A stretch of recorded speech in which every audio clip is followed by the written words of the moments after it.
I'm David Weber. I'm a professor of medicine, pediatrics, and epidemiology at the University of North Carolina, Chapel Hill, and I serve as medical director of the Department of Hospital Epidemiology. Hi, I'm Bill Rutala. I'm Director of Hospital Epidemiology, Occupational Health and Safety at UNC Healthcare, and I'm also Director of a statewide infection control program that provides consultation to the healthcare facilities in the state of North Carolina, and Professor in the Division of Infectious Diseases at UNC School of Medicine. First of all, how long have you two been actually working together? Well, my first day at Chapel Hill was January 15th, 1985, so more than 26 years now. That's quite a bit of time together. You've really moved into a collaboratory relationship. Your partnership's known far and wide. I'm an outsider to the industry, and people were telling me about the quality work that you two do. Well, we believe it's a synergistic relationship. It's worked very well for both of us. We each add to each other's strengths, and together we think we're much more productive than we would be individually. I think also at UNC we have very unique opportunities from the standpoint that we have an institution that I think supports strongly the infection control program, supports us with a microbiologist that allows us to do some research that other healthcare facilities really cannot do. So we have been very fortunate to have opportunities to investigate things that most healthcare facilities cannot do. Give me an overview of that research. Tell me what your purview is. Over the past 30 or so years, everything that we've done as it pertains to disinfection and sterilization is disinfection and sterilization that helps answer questions that are commonplace in the healthcare facility. For example, the very first question that I asked was related to whether a multiply drug-resistant organism was susceptible to a germicide, an organism like MRSA or vancomycin-resistant Enterococcus or multiply drug-resistant Acinetobacter. Because they are antibiotic resistant, are they also resistant to disinfectants? So simple questions like that 30 years ago weren't answered. So we ask them and try to answer them, and it just continues to evolve. Questions that are commonplace in the industry. Unfortunately, many people don't have an opportunity to answer, but we have an interest and also some personnel that can assist us answering them. And you've created quite a body of knowledge. Well, we like to find straightforward, answerable questions, design a study that will provide a definitive result and move on. An example of that, I think, was we looked at one point, the CDC had recommended 4 different germicides for disinfection of a tonometer. Tonometer is the device the ophthalmologist uses, or optometrist, puts pressure on the eye to look for glaucoma. But that had never been validated, so we took the one virus that can cause epidemic conjunctivitis, adenovirus, looked at the 4 germicides that the CDC had recommended. 2 worked, 2 didn't. Changed the practice, changed the guideline. Move on to another question. That's an excellent example. I think another example, very timely, is Clostridium difficile. Clostridium difficile is a very common cause of healthcare-associated infections today. That particular organism has a spore. That spore is resistant to commonly used disinfectants and antiseptics. And we evaluated essentially all the disinfectants and antiseptics in the marketplace and asked which of those disinfectants and antiseptics would inactivate that C. difficile spore. So it's just questions that persons need to know the answer to, but because a lack of resources in many cases just don't have an opportunity to search for those answers. So how do you decide? There's so much out there to choose from. How do you decide what it is you're actually going to invest in researching? Well, I think that's a very good question. And, you know, we have a hierarchy. We have a hierarchy that generally relates to morbidity, mortality, impact on infection prevention. So if something has consequences that are more wide-ranging than something else, we're more likely to do the research project that has the greatest benefit to the greatest number of people, to include, of course, UNC Healthcare. It's interesting that, of course, everything we do, since they're common questions, that is, common questions for an infection preventionist, everything we do has applicability to other healthcare facilities. I can't really think of a project that we've done that really was unique for UNC Healthcare and really doesn't have applicability to other healthcare institutions. Yeah, so there's no question that we're supported by our administration because we solve the problems and answer the questions for our institution. But since academic healthcare centers are quite similar, as are many hospitals, they're generally broadly applicable across the entire spectrum of facilities. And of course, there are some things that we have to have the needed expertise and obviously the funds to do things. But obviously, Bill's the world's expert sterilization, disinfection, and we have the expertise to do many of these questions that others may not. How many research projects do you have going at any one time? Well, it'd be easier to answer how many research studies are in the queue to publish. There's actually a number of projects that really are excellent projects that we have the data. That is, we've asked the question, we've gotten the answer, and we're working on publishing those studies. Interestingly, as David knows very well, most of these activities for David and I, as far as writing, occur at nights and weekends. We have other service obligations. David has many service obligations. I have service obligations. So although we may speak of these projects on occasion during the day, we don't do the writing and we don't do the background research as far as literature review during the day. So it's a weekend and nighttime activity. So it's not only our vocation, but also has become our avocation. At any one time, we probably have between 5 and 10 projects that are ongoing, and we probably have another 30 or 40 projects that are waiting to be written up. What are you most excited about right now? What is it that's carrying your passion forward as you look towards the future of your work? I actually, I'll let David answer this question also, but I actually find everything we do exciting. That is, we pursue things that I think have healthcare ramifications tomorrow. It doesn't have to wait 10 years or 20 years or 30 years to us, as David intimated, for the impact of our research to be demonstrated. And impact from the standpoint that now we know how to kill adenovirus, or now we know how to kill C. difficile spores, or now we know the effectiveness of UV irradiation. It's not going to receive Nobel Prizes, but it certainly has an impact on our practice of infection prevention at UNC Healthcare, and of course I think has an impact beyond UNC Healthcare as we've spoken of.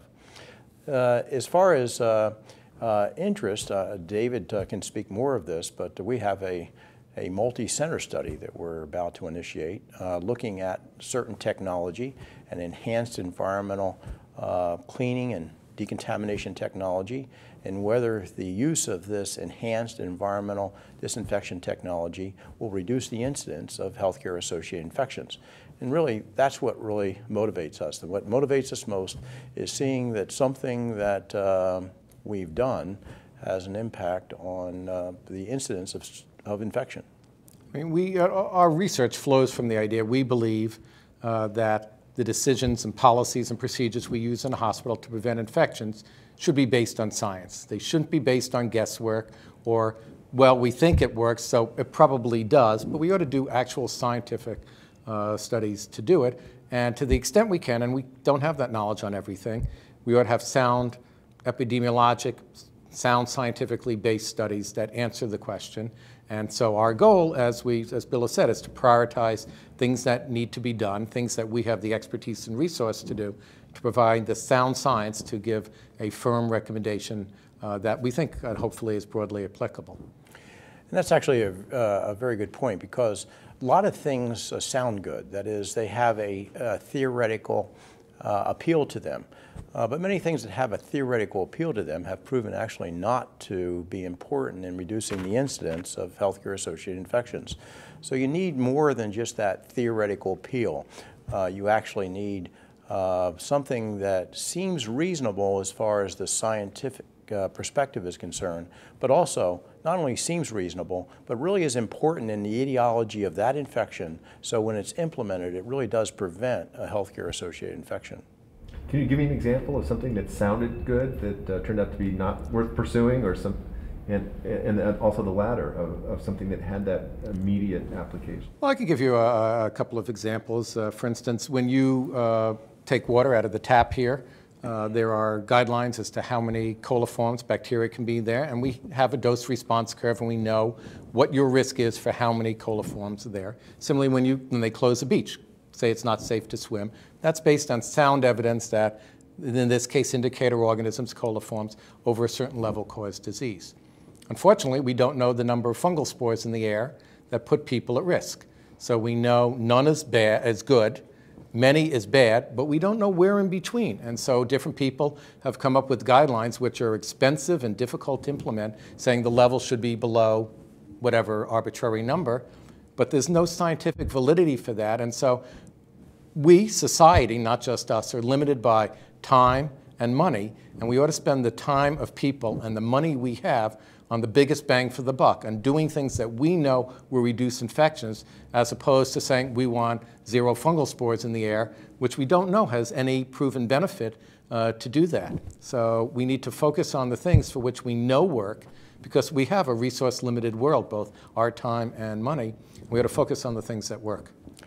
There's another example of something that had a good theoretical basis and actually was found to work, is something like a chlorhexidine glutenate patch. Of course, when an intravascular device is inserted in the skin, we believe, based upon many studies, that the skin is the origin of the person's coagulase-negative staph or Staph aureus, and essentially is the origin for that person's bacteremia, their primary bacteremia. This chlorhexidine glutenate patch was placed at the skin insertion site, and what it does is it bathes the insertion site with an antimicrobial that would eliminate, or at least reduce, the endogenous microflora of the patient, thereby reducing the likelihood that those microorganisms near the insertion site would essentially be introduced to the insertion site and cause that bloodstream infection. Has a very sound theoretical basis. In fact, that was one situation where a very sound theoretical basis resulted in a very significant reduction in, for example, central line associated bloodstream infections. So it was good, sound science that predicted this would happen. In fact, it was good randomized clinical controlled trials that demonstrated it happens. So we talked about something that appeared to be a sound theory that actually didn't have, I guess what we call it, an application that where it panned out. You talked about one that did, and it did pan out. Have you found incidences where you were surprised something that didn't seem sound actually was sound? It was something to implement, or had some positive research? I really can't think. I can't think of one. I mean, partially because, I mean, it may be a bias, and unless there's a sound theoretic basis, you don't go on and do other testing. Certainly there are examples where the paradigm is shifted and people were just wrong. I mean, there are classic examples, not so much in infection control, but the example, of course, of Helicobacter pylori, the idea that bacteria could cause ulcers were poo-pooed. Nobody believed it until obviously it was well proven and studied, because, you know, it was acid that caused ulcers. It wasn't bacteria. So it's very hard to get those paradigm shifts where people are just barking up the wrong tree, and then somebody comes along with a whole paradigm shift. There certainly have been examples. Another one is prions, where obviously when they were first discovered, you know, they didn't fit the model. All life is either DNA or RNA based. These are proteinaceous based. I don't know whether I want to call them life, but they clearly are self-replicating, and they clearly cause human disease. And again, that was not something that was easily acceptable, but it clearly has a role for us in infection control. Because of all the disease-forming agents, this is the one that is hardest to disinfect, which Bill was the lead author on a set of guidelines to look at that. It's created a lot of controversy, the whole issue of prion-caused disease, obviously in England with variant Jakob-Creutzfeldt disease. We were relatively spared that here in the US, but it remains an ongoing concern of sterilization, disinfection, and the one exception to the idea that when we sterilize an instrument or other things, we assume the patient has a bad bug and we're going to eliminate all the different bugs. We don't really try and culture the patient and just focus our sterilization efforts on what they have. But this is the one agent that requires a different set of processes, and because it's so onerous and destructive to equipment, we don't do it on every single piece of equipment for every single patient. Very interesting. What about results that occurred during research where a new idea arose as, oh, we really need to follow that up? Do you have instances where that's happened? Yes, I think actually recently I could think of one. David probably can think of others. Recently we did an evaluation related to environmental control where we wanted to evaluate the frequency of touching of environmental surfaces. That is, frequently people talk about high-touch surfaces and high-touch objects and high-risk objects. We wanted to, but no one's really defined that. People put high-touch objects as a light switch or a bed rail. But of course, it was just a subjective. It wasn't an objective analysis of what is a high-touch object. So we did a study and published it a couple years ago, where we actually looked at what is a low-touch, medium-touch, high-touch objects based upon observation of healthcare workers in patient care rooms touching objects in that room and recording the contact of those objects. And once we finished that study, we thought, well, I wonder if that translates into a higher microbial load for the high-touch objects. And the low-touch objects have a lower microbial load. So we wanted to investigate whether the high-touch objects had a higher microbial load, low-touch objects had a lower microbial load. So there are things like that that always occur. One study just essentially results in you asking other questions related to that to improve the knowledge base. So now that we are firmly in the area of environmental services, let's talk about that a bit. I know last night you talked about the difference between products and procedures. Could you share again what it is that you said last night?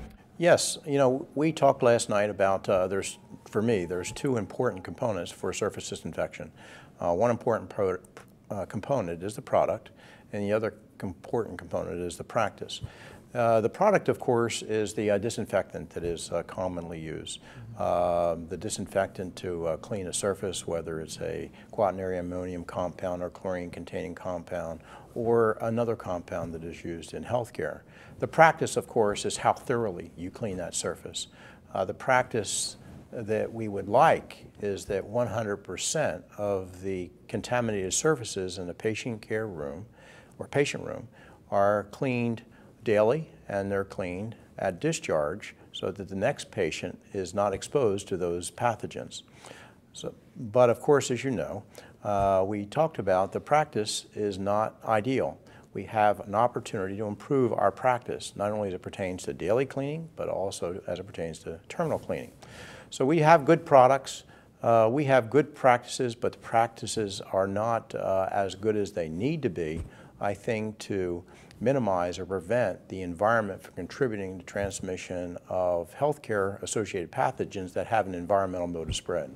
Now, one of the things I want to pick up from what you asked and what Bill has already discussed is this issue of how one set of studies lead to something else. So it's well known in the field of epidemiology there's what's called the Hawthorne Effect. That is, by actually observing something, you change people's behavior if they know what the expectation is. And so if you stand there and say, I'm watching you to see whether you wash your hands after you prepare a meal, go to the bathroom, more people are going to wash their hands because they know that's what's expected. And so Bill had the foresight to say, after we'd done some of these studies, to look at the effectiveness of room cleaning, which again, much like the literature, we were in the 35 to 40% range, and we were monitoring it by putting a little fluorescent dot down that goes down clear. You shine a black line at it, it fluoresces, and when housekeeping environmental services come in and they wipe it, they clean it, it wipes away the fluorescence and you don't see the dot. And so we had put the dots down, and even if you don't tell people where the dots are, they very quickly learn where they are, because if they're all removed, then they get a pat on the back, and if they're still there, supervisor says, oh, by the way, you missed the bed rail, or you missed the bedside table. So they knew that's where the dot was. Our ability to achieve completion of cleaning, appropriate cleaning, went up to 70, 80% when we began giving feedback with these dots. But then we moved the dots. Bill had the foresight to do that. What happened? went back to 35 or 40%. So again, we had trained them to clean the most important high-touch objects, but then they were focusing only on that, not on the entire room. So a little bit like the Hawthorne effect. So we need to improve overall room cleaning, not just focus on a few objects in the room. And that's a very important point. You know, we want to achieve complete thoroughness of cleaning. We want to remove all the pathogens from the preceding patient that won't expose the next patient to those pathogens, particularly these epidemiologically important pathogens that have an environmental mode of transmission. And there's several of them. It's not just one or two. And there's not only are there several of them, but they really significantly contribute to the incidence of healthcare-associated infections. So we know, I mean, we've really in the last 5 years, way back 15, 20 years ago, there was a belief that walls and floors and carpets are important sources of infection to patients, and we monitored that and we tried to clean it. But then hand washing, and appropriately so, person-to-person transmission by the hands of healthcare workers who have not performed hand hygiene, people became very aware of that. But in the last few years, we've become increasingly aware of the importance of the surface environment. And as Bill already said, there are now studies in the literature that if you are a patient coming into the hospital and you get admitted to a room where the previous patient had MRSA, VRE, or C. difficile, you have a higher risk of having one of those pathogens. And certainly for MRSA and VRE, it's not that the products that they use in those rooms wouldn't kill those pathogens, it's that the surfaces weren't cleaned. So will you or are you conducting research on how to improve the processes of cleaning? The answer is yes. As Bill said, we have a study now, and other people have studied. So you, by using checklists, different techniques of ensuring thoroughness, such as fluorescent dots, you can improve the cleaning, that is, more of the surfaces are cleaned. But we have a more complex study where we're specifically a 4-arm study looking at a quaternary ammonium compound versus a hypochlorite like Clorox type, as well as using ultraviolet light in a complex crossover design where the multiple hospitals in the study, each one will be using one of these different methods and will actually measure, most importantly, actual infection outcomes as opposed to just how clean the environment is. So the study will then show the results of actual infections or not as a result of the different processes that are used? Yes, and again, no one study answers everything. This is a CDC Epicenter funded study in collaboration with Duke University and Dan Sexton and Dev Anderson and UNC, but many other hospitals and other people involved. These are large, complex studies to do because most patients don't have an infection, and so the 95% of patients who don't have an infection don't contribute to the statistics. It's only the 5% that do, and that's what you need to focus in on. But you're correct. This is an outcome study. It's not a process study, and we're looking at the outcome of healthcare-associated infections. I think the other issue related to your question is that we don't know everything we need to do as it pertains to improving the thoroughness. Certainly, we have had an opportunity to discuss some of those potential activities that could improve the thoroughness. We talked about certainly issues such as education and certainly the importance of educating not only our administrators but also our environmental service workers, how important their job is, just as David mentioned, regarding the removal of these contaminants from rooms so that the next patient is not exposed to the previous patient's pathogens. We've also talked about the use of bundles. That is a series of practices that when done conscientiously every day by every person can improve the thoroughness of cleaning. We've talked about possibly having a systems change where some modification in the system to include possibly a colored disinfectant, then when dry, the color disappears, will improve the opportunity for get complete coverage of a surface rather than just limited coverage or sporadic coverage that we have today. And I guess the other thing we've talked about is possibly a benefit of incentives and incentive plans that would reward environmental service workers that more consistently, more conscientiously achieve, close to 100% thoroughness in their cleaning practices of patient rooms. And there are obviously other things we have to do. Cleaning a room is not an instantaneous process. We need to make sure we have adequate number of workers, that administration understands the amount of time it actually physically takes to clean every surface in a room. A number of our environmental service workers are primarily Spanish-speaking. We need to have appropriate education and training in Spanish as well.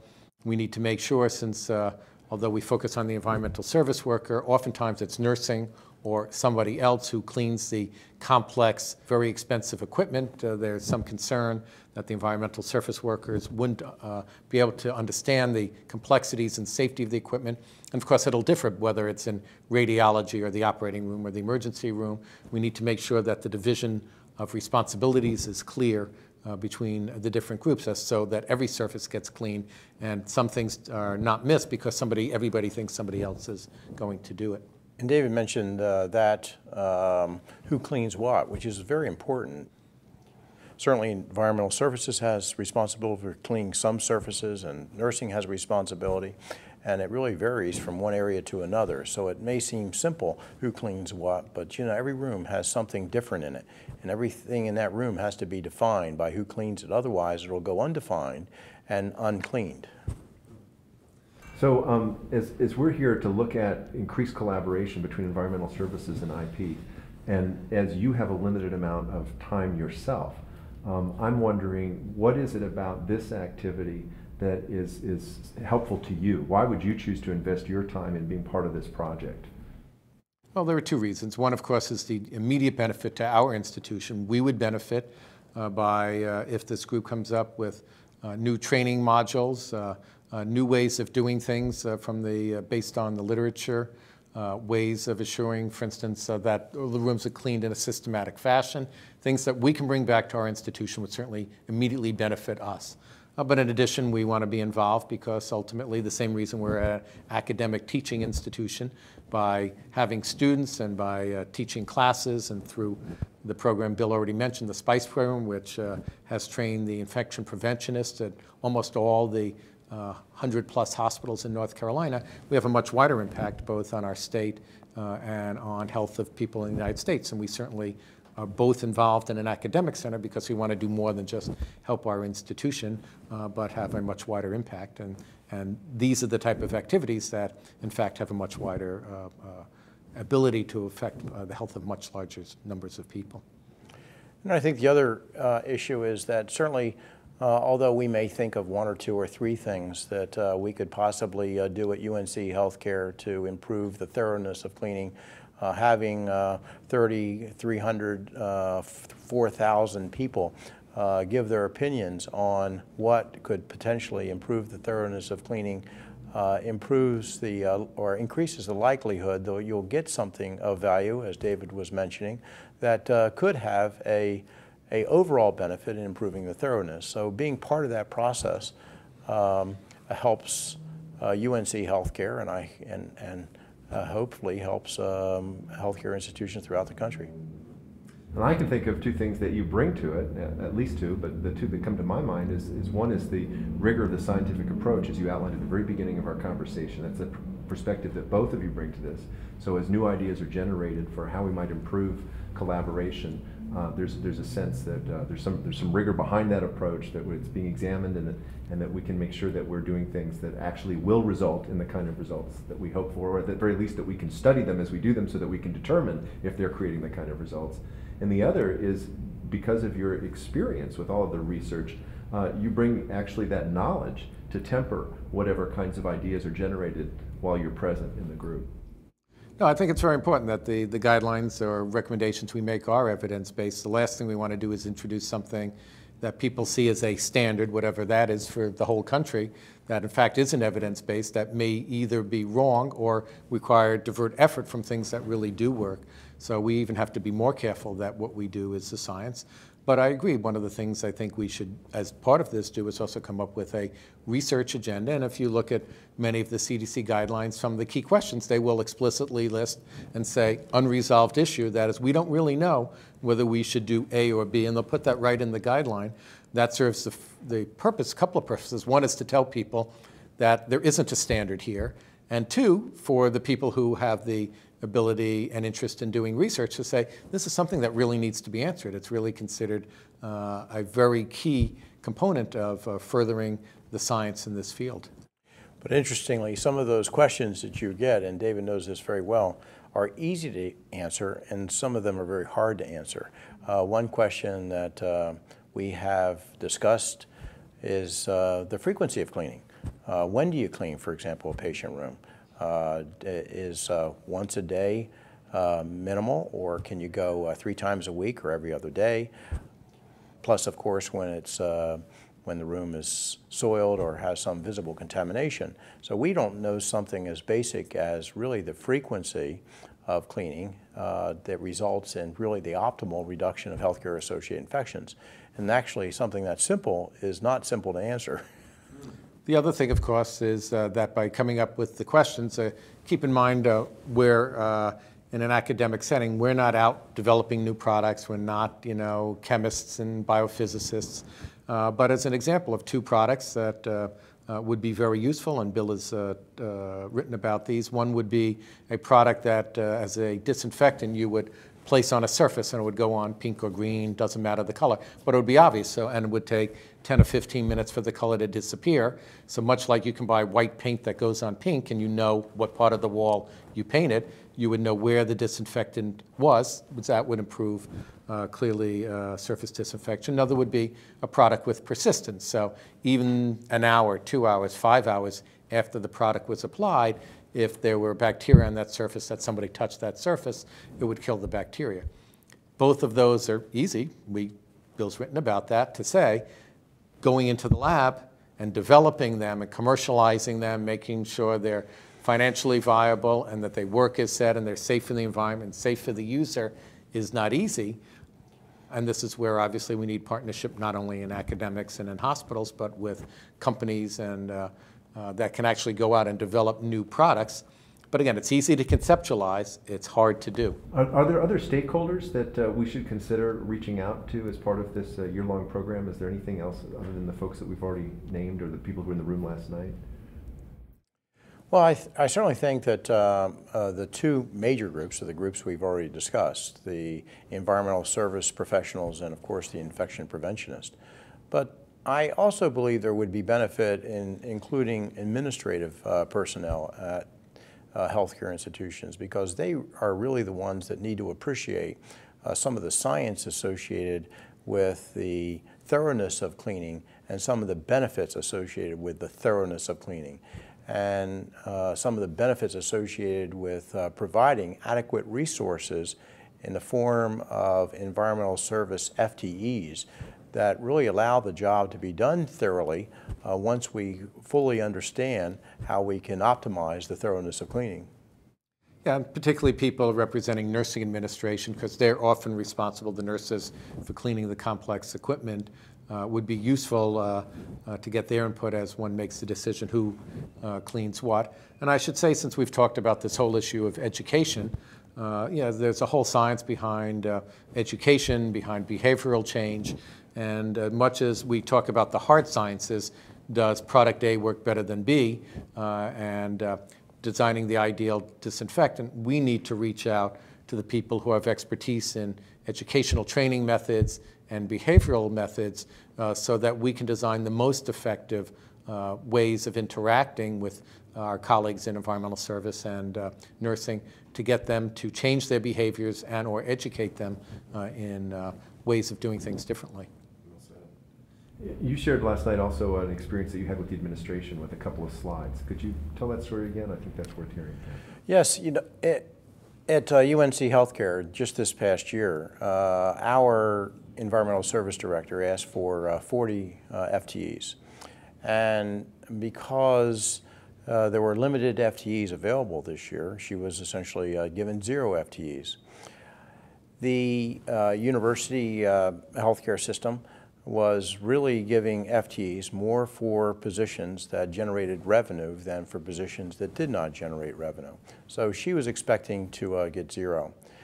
Really unbeknown to us, unbeknown of the ramifications to us, we gave a presentation, David and I, to the board of directors. Now, it really wasn't the board of directors that really responded to the data that we presented.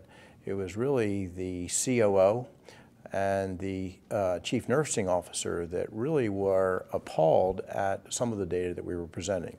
And the data that we presented was that based upon 65,000 high-risk objects, approximately 35% of those high-risk objects were cleaned, leaving 65% contaminated with microorganisms. And then we went on to talk about essentially some of these no-touch technologies that are supposed to supplement essentially cleaning and disinfection. So several days later, I received an email from the chief nursing officer saying that there's this potential opportunity to get some FTEs for the environmental service group, and she thought they really needed them based upon this data that was presented at the meeting, that only 35% of the surfaces were cleaned. So wrote an email to the chief nursing officer and of course the chief operations officer, and they responded very favorably. Essentially they went to the chief financial officer, and essentially it resulted in 20 new FTEs. Now, I must say that, as you probably know, someone might say, well, you know, that's because some expert said that there should be more FTEs for environmental services. As you know, experts are ordinary people away from home. Back in UNC Healthcare, both David and I are as ordinary to them as anyone on the staff. So we have no exceptional pull or emphasis in acquiring FTEs. In fact, it's about the only time that I can think of that we have made a request like that where it was honored. So it's not a very common situation, and it had nothing to do with really who was presenting the information. It really had to do with the information itself. The fact that these persons were just appalled by the finding that 35% of the surfaces in the patient room were cleaned and 65% were contaminated, and that put patients going into those rooms at increased risk for epidemiologically important microorganisms like MRSA, VRE, and C. difficile.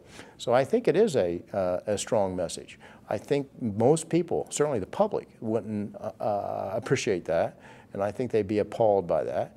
And I think that similarly, persons in healthcare really don't generally understand that. No, I think, yes. I mean, I think most of our decision makers are rational people, and they're all interested in, and they're in healthcare to help people and improve their survival, their ability to function well. And so, you know, it's defining the problem, first having them understand there is a problem, having them understand the consequences of the problem, and then providing a reasonable solution that is feasible in terms of money and effort that will solve the problem. And most of the time, we'll have success with that goal. Now, we may have to design research to answer the problem for them, but once we present that to them, we've had great success in solving it. It would seem to me like that story would hold out some hope to folks who are trying to figure out how to communicate with the administration. It would seem like that if there's, in fact, that might even be one of the outcomes in the year ahead, would be to provide people with some kind of a form or a template or a guide for how to assemble data, hard data, and present it in a way that reaches people in senior positions so they can make decisions based upon it. I agree. I think it's very dramatic. And it's relatively simple to present. As I mentioned to you, I think it was only 2 or 3 slides that really presents this. It generally shows essentially the poor practices. One slide shows 65,000 objects and only 35% of them are cleaned. Another slide shows essentially the outcome, which is increased incidence of infection when surfaces are not cleaned. So it's very simply presented. And I do think it's something that is not generally appreciated, and if appreciated, would respond in a change of practice. So it could be that in today's environment that actually those very slides could be used again with the appropriate data from the appropriate facility. But also the process that you have there of distilling, so that you're not, you know, it's not buried within a longer report or in a series of slides, but actually what is important is easy to discern, and it's relevant to the person who's looking at it, so that it's something that they can actually make a decision about and be moved. And you have to provide them a solution. I mean, the decision maker is not interested just knowing there's a problem. We don't know what to do about it. you have to provide them a solution and justify the solution in terms of importance to healthcare and in terms of cost feasibility. And I think the other point that you make is less is better sometimes. Sometimes if you give a hour presentation on the contribution, the environment, the disease transmission, and use 80 slides, that'll be lost. You really do have to identify and focus on the issues, and the issues are really quite simple. So we're coming to the close of our time. Is there anything that you wanted to talk about or share or make sure that we touch upon before we're done? Well, I would just simply say, obviously, the goal for APIC to do this is it's more than just, again, to be successful, more than just a small group of people coming together to write down some ideas and recommendations.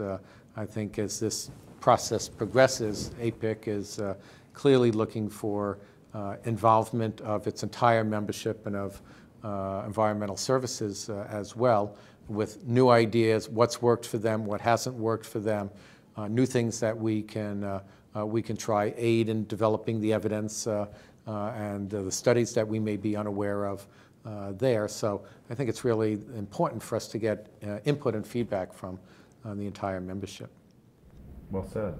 It's my hope that just like when you conduct research, you have an activity that's bounded by resources and time, but that the benefit of that activity contributes to a body of knowledge that can be built upon and extended for perpetuity. I hope that this year, it serves in that same capacity.